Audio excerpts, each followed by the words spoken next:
ஒரு சின்ன விஷயம் நான் வந்து தளபதி கிட்ட இன்னைக்கு சொல்லணுங்கிறது என்னுடைய நீண்ட நாள் கனவாவே இருந்தது. ஒரு 2013ஆம் ஆண்டுல இருந்தே ஆசிரியர் தகுதி தேர்வு அப்படின்னு சொல்லிட்டு நம்ம தமிழ்நாட்டுல இப்போ நடந்துகிட்டு இருக்குது. அந்த ஆசிரியர் தகுதி தேர்வு 2012ஆம் வருடம் என்னோட பொண்ணு 2 வயதா இருக்கும்போது ஆரம்பிச்ச தேர்வு. அந்த நேரத்துல என்னால படிக்கக்கூடிய சூழ்நிலை சரியா இல்ல. பிள்ளைங்கள வளர்க்கறதுனால என்னால படிக்க முடியல. 2013ஆம் வருட தேர்வுல தாள் 1ல வெற்றி பெற்றேன். தேர்வுல எழுதியும் எங்களுக்கு வேலை கிடைக்கல. திரும்ப 2017ஆம் ஆண்டு தேர்வுல தாள் 1, தாள் 2 இரண்டுலையுமே நான் வெற்றி அடைஞ்சேன். ஆனா எங்களுக்கு அப்பயும் வேலை போடல.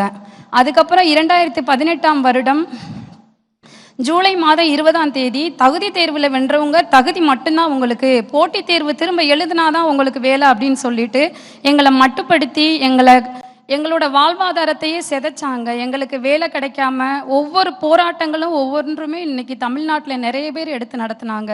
ஆனால் இதுவரைக்கும் வேலை போடலை. அதுக்கப்புறம் உங்களுக்கு போட்டித் தேர்வு நடத்துவேன்னு சொன்னவங்க இதுவரைக்கும் இப்போதான் கடைசியாக 2024 தான் போட்டித் தேர்வு நடத்தினாங்க. நம்மளுடைய டிவிகே தலைவர் விஜய் சார்ட்ட நான் ஒரு விஷயம் சொல்லணும்னு நினைக்கிறேன்.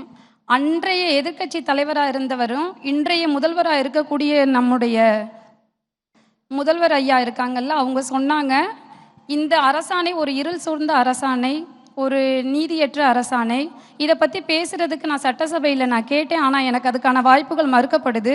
நான் ஆட்சிக்கு வந்த உடனேயே உங்களுக்கு நான் வேலை போடுவேன் அப்படின்னு சொல்லி வாக்குறுதி கொடுத்து தான் எங்களுக்கு வந்தாங்க ஆட்சிக்கு. ஆனால் இவ்வளோ போராட்டங்கள் நடத்தியும் எங்களுக்கு இதுவரைக்கும் எந்த வேலையும் கொடுக்கல. நியமன தேர்வு ஒன்று நடத்தினாங்க. அந்த நியமன தேர்வு நடத்தும் போது படிக்கக்கூடிய சூழல் எல்லா பெண்களுக்கும் ஆண்களுக்கும் சரியாக இருக்காது.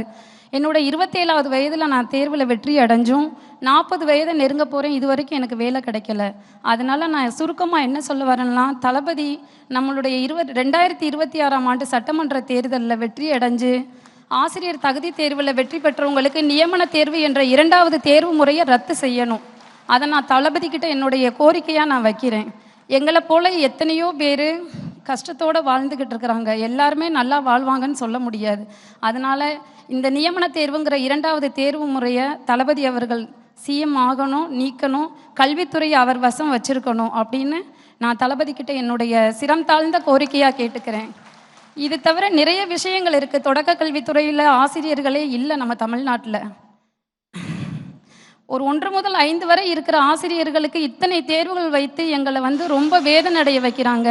தளபதி ஐயா அடுத்த சிஎம்மாக வரணும். அவங்க வந்து எங்களுக்கான நியாயமான கோரிக்கையை நிறைவேற்றணும்னு நான் என்னுடைய சிரம் தாழ்ந்து கேட்டுக்கொள்கிறேன். நன்றி, வணக்கம்.